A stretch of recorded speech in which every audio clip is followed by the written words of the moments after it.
film theory, Stranger Things is lying to you. Conformity gate. Obviously by the film theorists. I mean, who else? Did fans write a better ending to Stranger Things than Yes. Stranger Things Or did? no. A lot Yes. of people Yes. seem to think Yes. so. Yes. So let's talk. Yes. Okay, there's a couple of issues with the ending of Stranger Things. Ignore the haircut. I know it's terrible. Move on. Numero uno. The story, like, I liked the angle they were going for. The execution was terrible. No one died. None of the MCs died, and some people needed to die. That's an issue number one. Number two, all the plot holes, obviously, which led to a rabbit hole of theories about Conformity Gate. And yeah, come on. I mean, that makes sense. If you're going to leave that many plot holes in there, then yeah. And a reason all this might have happened is because while they were filming the final episode, they weren't done with the script.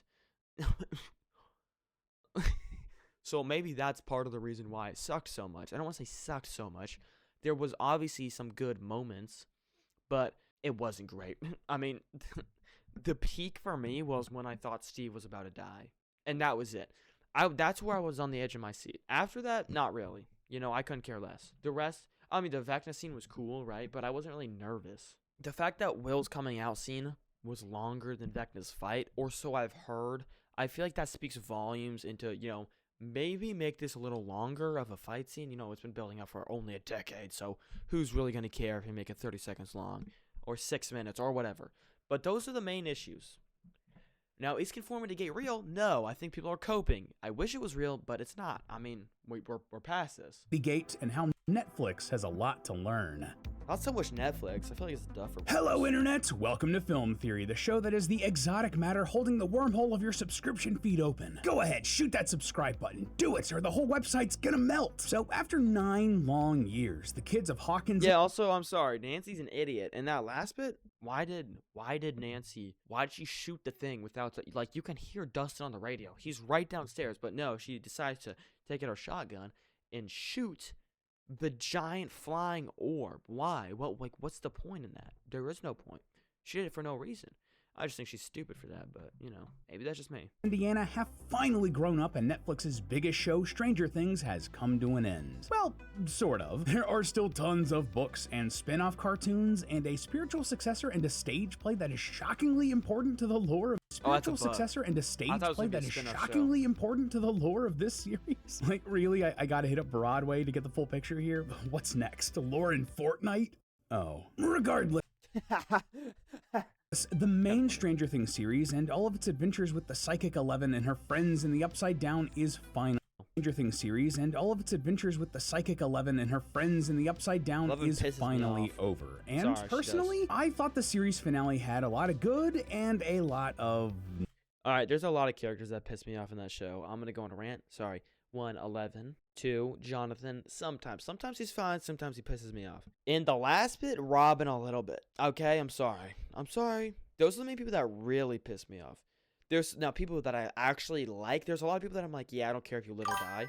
But people I like, yeah, I know this is a video. Characters I like, obviously Steve. Steve, you gotta go with Dustin, although he pissed me off a little bit that last season. And Hopper. Oh, also Joyce really pissed me off. Joyce also really pissed me off. That's another one. Not. Do I hate it? I mean, I do, just not like you guys do. Yeah, the final fight against Vecna and the Mind Flayer was so rushed, and really, we're in the home dimension of the Demogorgons, and not one is gonna show up in this final fight? Yeah, something that... Where are the Demogorgons? Taking a vacation? Like, are they going on hitting the slopes? One of them hitting rails? If they're on the slopes, they better at least be snowboarding and not skiing like losers. Was pointed out in the writer's room and dismissed? There has to be Demogorgon, bat, dog, like something. It's I saw this. This is the funniest thing. No, I saw this on the documentary, and for some reason they included this. Why would they include this? I don't know, but this guy's like, there has to be Demogorgons or something. And then it cuts to either Matt or whatever the other guy's name is, one of the two brothers, and they're just sitting there, Like, they don't acknowledge it. They're just like, does it though? I wonder if he's gonna show there's nothing there, I think. Yeah, it really would be. A lot of the writing was clunky. There's a good reason to believe that some of it was AI assisted or... Yeah, that's what people have been saying. I feel like, okay, one, if you are ChatGPTing this, what are you doing? You're like hundreds of millions of dollars. You're making that much from this, and you're ChatGPTing? What? What? Were they? Maybe. I feel like this is a bit of a stretch. Maybe they're taking inspiration? I don't know. Generated, and they went into production without having finished writing the season. We went into production without having a finished script for the finale. Have we learned nothing from Star Wars? Somehow Palpatine returned. But all of that being said, though there were a lot of holes that didn't make it logically satisfying, I did find the conclusion emotionally satisfying. Like Game of Thrones Season 8, this was not. I don't want it. Like, if we weren't going to have some tragic horror story ending with, like, everyone dying, I was content to see all of these characters get their happy 80s-inspired ending and write. Why was Max there? She's in a coma for 2 years. Yeah, she just gets to graduate. That makes no sense logically whatsoever. Here's his high school diploma. I mean, I guess it was the 80s, so maybe it's different then. I don't know. Off into the sunset. And I did legitimately tear up seeing the next generation starting their own D&D. I like this part. This aspect, this part is cool. I do vibe with that. Game and Mike closing that door to the basement where the whole series started. And honestly, that's where I was ready to leave things with these characters. Maybe we could work out something to predict the next series or figure out what was up with that weird rock, but is there what was up with that? I really want to know. Really something to theorize about with this season and these characters, with most of their stories wrapped up nice and neatly in a bow? Well, the internet sure seems to think so. See, ever since the finale, fans of the show started noticing inconsistencies in the final episode and the rest of season 5. Things that just didn't quite sit well. Background extras acting weird, props out of place, decisions characters making that seem out of character, and the fans came to one conclusion. This isn't the real ending to the Stranger Things story. And can you imagine coping so hard? You're like, just in denial. No, I won't. Can you imagine making an ending to a show so bad your fans are coping by saying it's not real and the episode is fake? You think Netflix let them pour $100 million into this for it to go nowhere? No, they didn't, because this is the real ending. I wish it wasn't either. Move on, people. That idea spread far and wide across the internet. See, one of the big plot lines of this season was the big bad Vecna bringing some of his victims into a fake reality made from recycled memories within his mind, while their bodies in the real world are forced into a sort of trance. We see this with Max, Holly, and several other kids during the season, but according to these fans, other kids during the season, according to these fans, our main character Mike was also forced into this trance, and the epilogue of the show and all of the happy endings never actually happened. And on top of that, Netflix and Stranger Things creators, the Duffer Brothers, have created a secret final episode that will show the true ending for these characters. This theory became known as Conformity Gate, named after the book A Wrinkle in Time, which was an important inspiration for season 5, and honestly, this is one of the biggest and coolest fan theories I've ever seen online. Look, it holds some water. I want to take a look at it, examine all of the evidence, and see if there's actually any merit to this, or did the fans of Stranger Things write a cooler ending to Stranger Things than Stranger Things did? Wipe that nosebleed off your face, loyal theorists, as we head into the Upside Down for my trash take on this awesome idea. Leave your theories in the comments or subreddit. I'll pick my favorite in the next episode of Trash. Okay, so first things first, what's the evidence for this insane theory that Mike is actually trapped in a trance by Vecna? Well, there's a lot of it, like a surprising amount. So the big pieces of evidence that really tipped people off that something wasn't quite right here all comes from the epilogue after Vecna's defeat. Also, why didn't Will get hurt at all when they killed Vecna? That doesn't make any sense. They've been hyping him up as if if the Mind Flayer gets hurt, he gets hurt. If he gets hurt, the Mind Flayer gets hurt. So why wasn't Will getting hurt when the Mind Flayer and Vecna literally just got absolutely annihilated? Why wasn't he hurt? I mean, the entire section begins with the screen cutting to black before we hear a clock noise. This is quickly revealed to be someone laying bricks, but given that a clock noise like this was used throughout the rest of the series to represent Vecna and the Upside Down, That's incredibly suspicious right off the bat. And adding onto that suspicion is the fact that you can see several boxes for the game What's-It in the background of the buyer's house in the basement of the final scene. Mr. What's-It was Vecna's pseudonym while posing as Holly's imaginary friend during this season. Also, can I just say that the fact that they were able to talk between dimensions with walkie-talkies while some characters were in the Upside Down kind of boggled my mind? But hey, I guess you'll do a lot to get around the crappy service and contracts, but if they wanted something easier, they should have gone with the partner for today's theory, Oh my Mint gosh. Mobile. Yep. Code on screen to get 3, 6, or 12 months unlimited for just $15 a month. Thanks again to Mint Mobile for sponsoring today's theory, and let's get back into Stranger Things and Conformity Gate. It also doesn't help that Robin immediately says during her radio broadcast that everyone is different, and that this Hawkins is different from the one she remembers. I'd play the clips of her actually saying that, but a Fleetwood Mac song is playing over it, and we don't play with copyright strikes in this house. Plus, despite Steve being well known for playing basketball throughout the series, he ends up as the baseball coach for the local school kids. That doesn't really make a lot of sense bad writing. unless we're trapped in the world Vecna created, because he only ever really saw Steve with using a baseball bat, yeah. as a weapon, not a basketball. As for Hopper and Joyce, did you notice that the ring Hopper used to propose was the very same one Jonathan was going to propose to Nancy? No way. Oh my gosh. This rating sucks. Holy crap. I didn't even know that.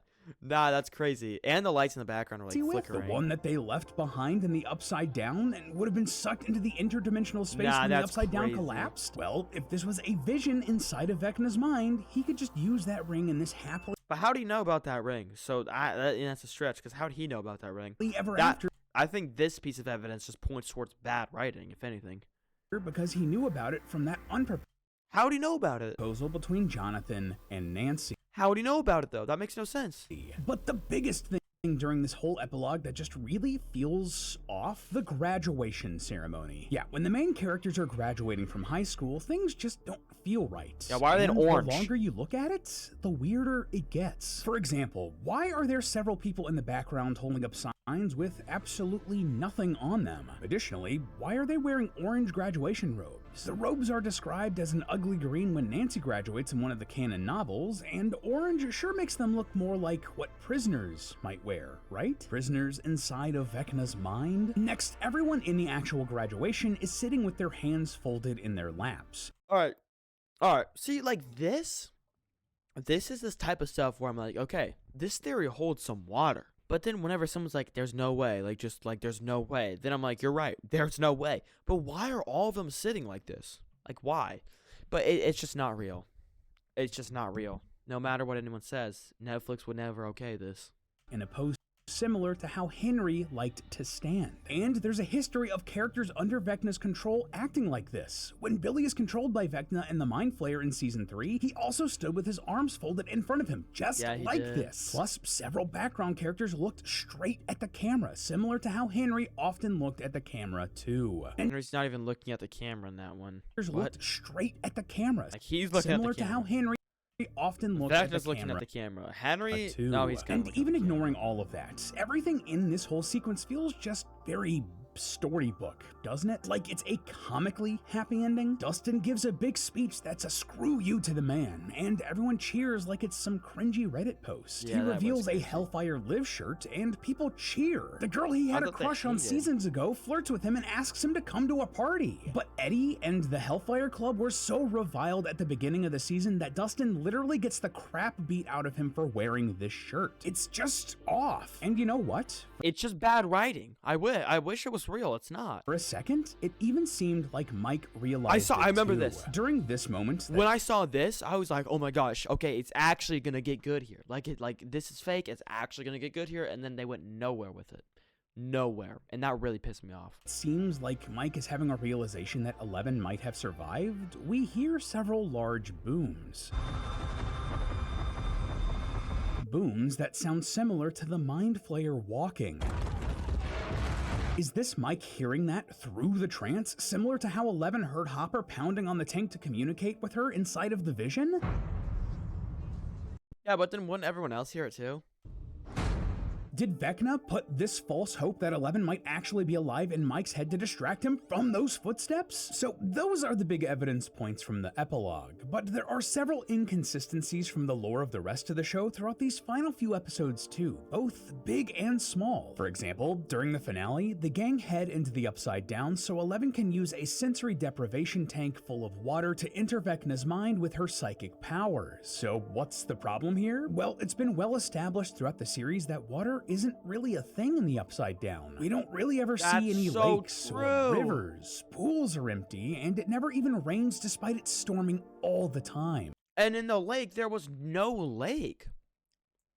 He's onto something. So how is there water in this tank ready to be used? And according to the theory, these lore inconsistencies are also present during Will's coming out scene, which, first of all, why is everyone gathered for this? Like, for real, why is Murray here? Murray? It's clunky and weird and might be something that Vecna would plan as a big moment for the group instead of a smaller human moment between Will, his immediate family, and his closest friends. Anyway, during this sequence, Will mentions getting milkshakes from Melville.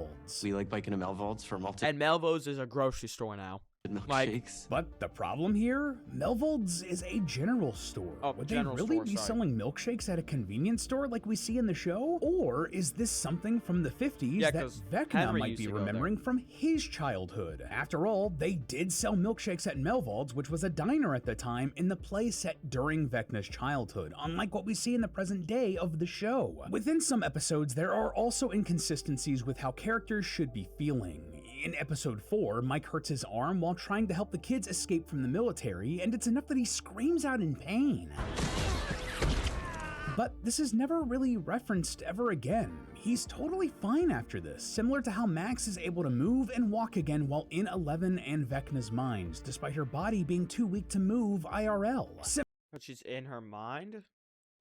That's an L take. Similarly, there are inconsistencies in some props throughout the show. In the radio tower's power generator, the yeah. knob in episode 1 is gray, but it's red when they go back to That's it in just bad episode writing. 9. That might seem like a small mistake, but they already made a big deal out of the color of props being off in major plot points in the show. The way Holly realizes how to get from memory to memory within Vecna's true, mind is too. because the center of the roundabout on the playground was a different color in Vecna's mind than it was IRL. Plus, lots of other props and costumes were off in some way, shape, or form. The digital watch that Jonathan was wearing during Will's coming out scene wasn't actually showing any time. And in the final scene of the show, where off. the main characters are back in the basement playing D&D, the one that's supposed to be an exact recreation of the very first scene of the show, well, the door in Mike's basement is flipped. It's put on the wrong way. And speaking of, That's so funny. They messed that up? No way. Dungeons & Dragons isn't the only game that Stranger Things takes inspiration from, or at least that it uses to foreshadow what's going to happen within the show. All the way back in Season 2, we see Max playing Dig Dug, a game about this one's digging cool. tunnels This and theory's cool. holes. This ended up foreshadowing how the tunnels were being dug around gonna Hawkins talk by about the Derek. monsters Watch of the this. Upside Down. And, well, in Season 5, we see Derek playing a game called Ghosts and Goblins. So basically, Ghosts and Goblins. The first time you beat the game, it's fake. It's all fake. It was like the devil setting you up.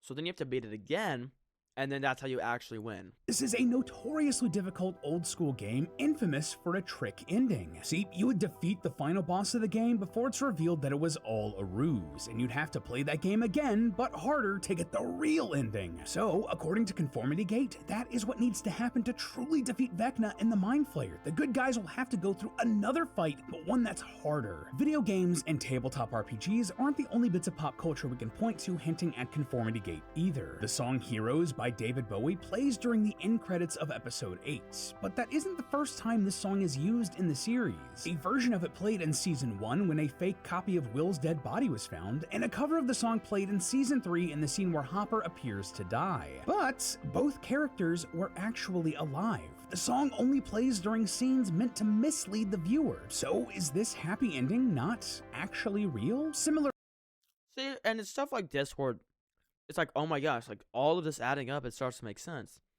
But then I go back to my original point. Why would Netflix greenlight this? Early in the final Just why? scene, we see a poster for the movie The Thing, a film about an alien pretending to be human and deceiving the protagonists. We know that posters like this can also be used as foreshadowing, since there's a poster in Holly's room for An American Tail, a movie about a young mouse separated from his family, exactly like what happens to Holly here. Crazy reference. Crazy reference. Crazy reference.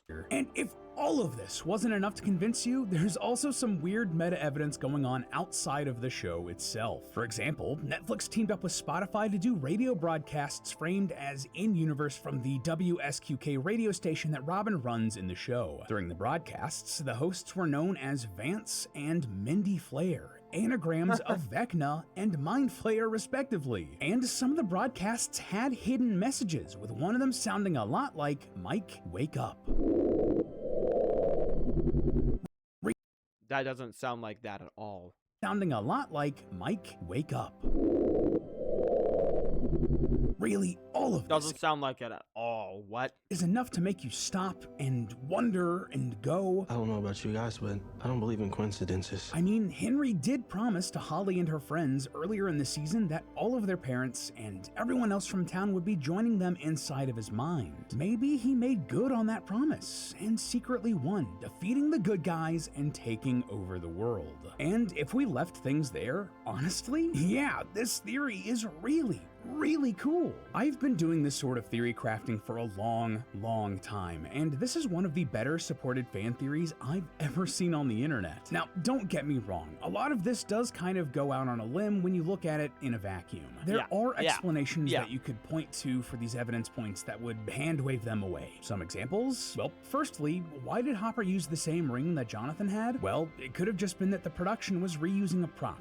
Or, in-universe, maybe Jonathan picked up the ring off-camera and gave it to Hopper as a sort of blessing to marry his mother. Secondly, the milkshakes line at Melvald's during Will's coming out does make sense. As pointed out by fellow theorist Eric Voss of New Rockstars, general stores like this did sell milkshakes and melts and that sort of stuff back in the day, similar to how you can find coffee shops like Starbucks and grocery stores nowadays. And finally, props being the wrong color, or the door in the basement being backwards, or there being nothing on the signs at the graduation, well, those could all just be genuine mistakes. If you go and watch the One Last Adventure making of documentary for season 5, one thing that keeps getting brought up over and over again is just how little time they had to actually make this season. They don't say it outright, but this was Okay, well that's just them embellishing it a little bit. Like, they gotta make the documentary interesting. I'm sure maybe they had a little less time, but whenever shows do that, HGTV, documentaries, reality shows, whenever they do that,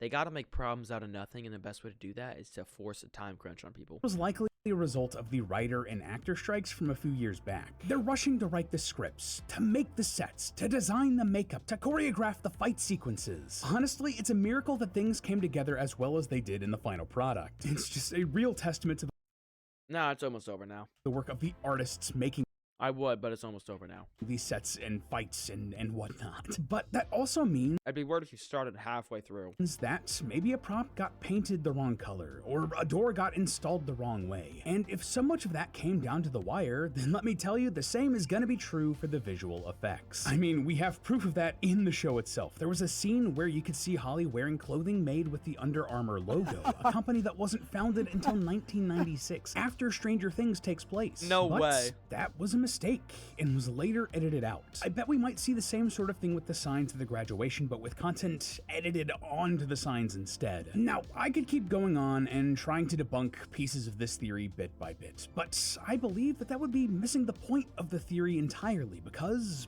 looking at it as a whole, yeah, sure, it makes sense. If you want to believe Conformity Gate, that the gang failed, that Vecna defeated them and has them all trapped in his hive mind, living out a perfect world while he ravages the real world with the Mind Flayer, that Mike is the vessel On some Matrix crap.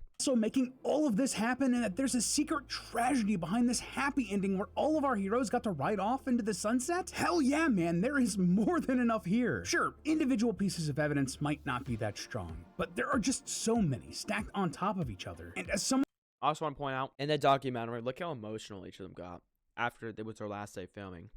You're not going to get that emotional. You're not going to get that emotional about things that are just fake. Like, that was real emotion. Like, best case scenario, They get the gang back together and say, all right, Netflix, please let us redo this. And Netflix says, okay, fine. And they make one last real episode. Best case scenario. Worst case scenario, we're stuck with what we got. Someone who has been theorizing for over a decade, this is how you build these theories. You are not insane for seeing all of this, and honestly, this idea is really cool. Arguably way cooler than the finale we actually got. But, and this is a big old but, there's a second half to Conformity Gate that we have to talk about too. See, while the belief was that all of this evidence pointed towards Mike and the gang being inside of this fake dream world, many proponents of Conformity Gate took things one step further. Not only was the ending we got not real, but Netflix was banking on that, and they planned an entirely new, secret episode that would reveal everything and give us the true ending of this story. And yes, really, a lot of people believed this. At first, the thought was that this secret episode would drop on January 7th, because the dice at the end credits was a 7. And hey, Netflix's own social media seemed to lean into that marketing. People found this post made by Netflix in France that just says J7, released all the way back on December 19th. And on Christmas, Netflix's Instagram posted this weird, ominous short saying, your future is on its way on January 7th. But that day came and went, and nothing. Then the date shifted to January 12th, 2026, when the official making of documentary for season 5 was set to release. But no, that documentary came out that day and no secret episode. And now I'm seeing people speculate that it might be in March for one reason or another, and guys, that's just not gonna happen. Yeah, it's not. While the theory itself is really cool, it becomes a lot less realistic when we jump from, hey, I think there's a secret story hidden underneath the surface here, to, hey, there's a brand new piece of media that would cost millions of dollars to make that's gonna come out validating this theory. But okay, I hear some of you asking, why would a lot of those official Netflix accounts play into this whole idea if it was a whole lot to do about nothing? Why would they be playing with fire like that? And that's a valid question. You'd think that with the